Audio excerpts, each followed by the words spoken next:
এই যে ভিউটা মানে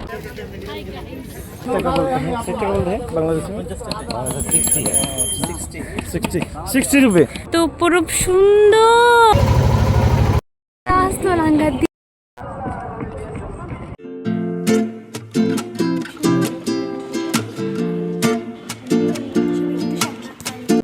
গুড মর্নিং এভরিওয়ান।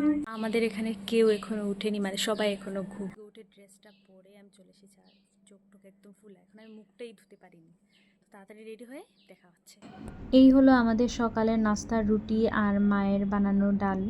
তো এগুলো খেয়েই আমরা আজকে বেরিয়ে পড়েছি। আর যেহেতু আমাদের তাড়াতাড়ি বাসটা ধরতে হবে, কয়টার বাস ছিল সেটা এই মুহূর্তে ভুলে গেছি, তো তার জন্য আমরা সকাল সকাল বেরিয়ে গেছি। তো আমাদের মুখ চোখ দেখেই বুঝতে পারছেন যে সকাল সকাল ঘুমও ভালো করে হয়নি। মিষ্টিদির বাসায় প্রথমবার যাব, যার জন্য আমাদের কারোরই রাতের বেলা ঘুম হয়নি। দিকে বাবুদা মিষ্টিদাকে ফোন দিয়ে একটা প্র্যাঙ্ক করলেন, তো কারণ আমরা অনেকক্ষণ বসেছিলাম যার জন্য বোরিং লাগছিল। তো তারপরে আমরা বাসে উঠে পড়েছি, আমাদের বলেছে ওঠার জন্য।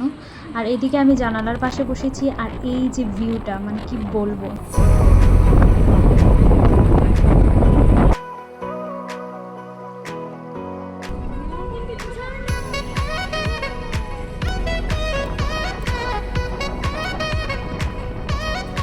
তো এখনো কিন্তু আমরা জাফলং পৌঁছিনি, তার মধ্যেই রাস্তাটা এত সুন্দর, মানে কি বলবো, আমাদের মনটা একদম কেড়ে নিয়েছে। আর ওই যে ইন্ডিয়ার পতাকাটাও দেখা যাচ্ছে, তো প্রথমবার দেখেছি, এক্সাইটমেন্ট অনেক বেশি। এইদিকে জাফলং যাওয়ার রাস্তাটা আসলে বলে বোঝানো যাবে না কতটা সুন্দর ছিল। তো এইদিকে আমরা মিষ্টিদের জন্য অপেক্ষা করছিলাম, যেহেতু আমরা চিনি না কোন দিক দিয়ে যেতে হবে। তো ফাইনালি মিষ্টিদের চলে এসেছেন। তো তারপর আমরা একটা টমটম নিলাম, নিয়ে আমরা চলে যাচ্ছি মিষ্টিদের বাসায়। তো চলো দেখা যাক।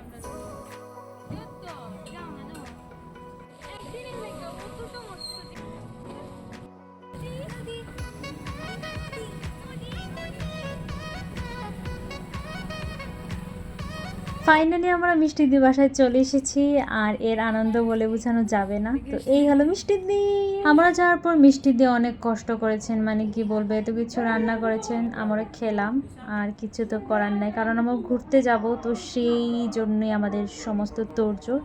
তো আমরা খেয়ে দিয়ে ফটাফট বেরিয়ে পড়েছি, যেহেতু আমরা অনেক জায়গায় ঘুরবো, আমরা 2 দিনের ছুটি নিয়ে এসেছি। তো এবার আমরা রওনা দিয়েছি জাফলংয়ের ঝর্ণাতে যাওয়ার জন্য। আর বিশ্বাস করুন, এই জায়গাটা এতটা সুন্দর ছিল, মানে আমি কখনো দেখিনি। আর বিশেষ করে আমরা তো কখনো ঘুরতে বের হইনি, এটা সত্যি কথা। অনেকেই ভাবলে অবাক হবেন, এই প্রথমবার আমরা ঘোরার উদ্দেশ্যে বের হয়েছি। তো খুব দারুণ ছিল। এই যে আমি এখন ভয়েস ওভার করছি, আমার চোখের মধ্যে এখনো ওই দৃশ্যগুলো ভাসছে। মানে আসলে প্রকৃতি এতটা সুন্দর, আর ভগবান এত সুন্দর করে, এত মানে কি বলবো, এত সুন্দর করে বানিয়েছেন, যা আসলে মানে কল্পনারও অতীত। তো পুরো সুন্দর।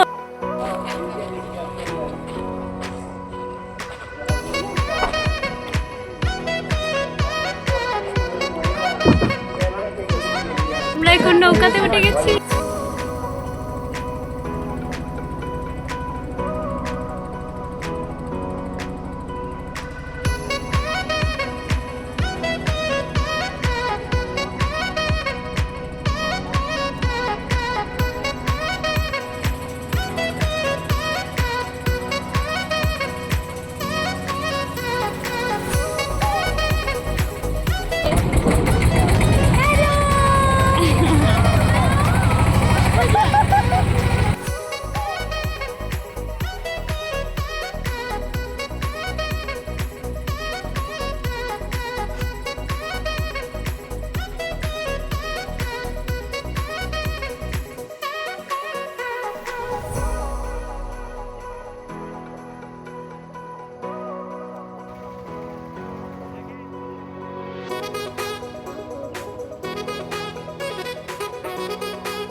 তো আমরা নৌকা দিয়ে ওই জায়গা থেকে এই জায়গায় এসেছি, মানে খুবই দারুণ ছিল।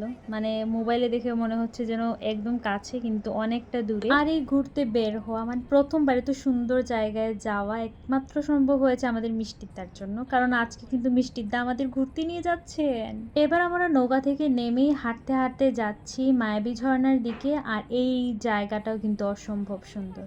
তো ফাইনালি আমরা চলে এসেছি। তো প্রথমবার দেখে তেমন কিছু বুঝতে পারিনি, যখন কাছে গেছি তখন বুঝতে পেরেছি আসলে এই মায়াবী ঝর্ণা আসলেই মায়াবী।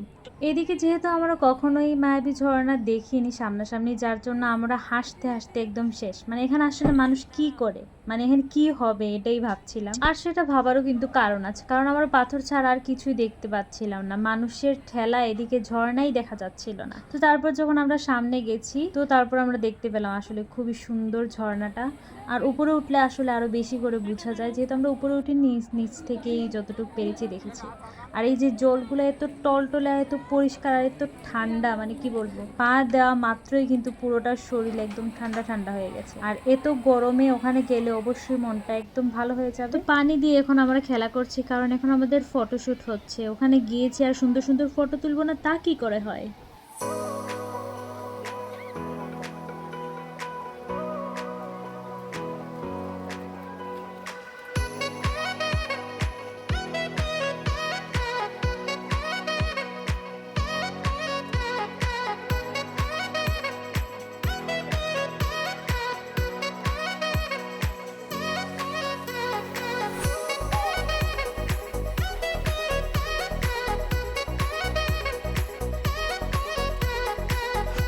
এরপর আমরা মজার ঝালমুড়ি খেয়েছি, ফুচকা খেয়েছি। আর এদিকে আমাদের ছোট বোন, ও তো পানি থেকে উঠতেই চায় না, মানে বসে আছে তো বসেই আছে। ওখানে যাওয়ার পর শুধু ভাবছিলাম যে ছোটটাকে যদি না নিতাম তাহলে বাসায় আসার পর একদম দক্ষ যজ্ঞ বেঁধে যেত।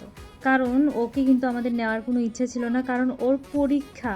তো তার মধ্যে ওরে নিয়ে গেছি, কারণ প্রথমবার আমরা ঘুরবো, ওরে না নিলে তার অবস্থা খারাপ। তো তার জন্যই আমরা সবাই মিলে ঘুরতে গেছি।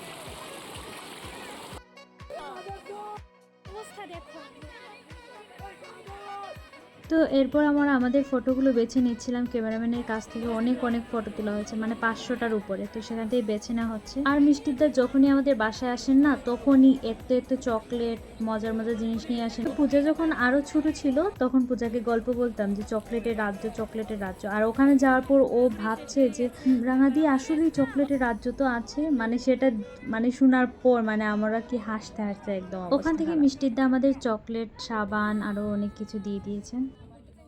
Good morning everyone.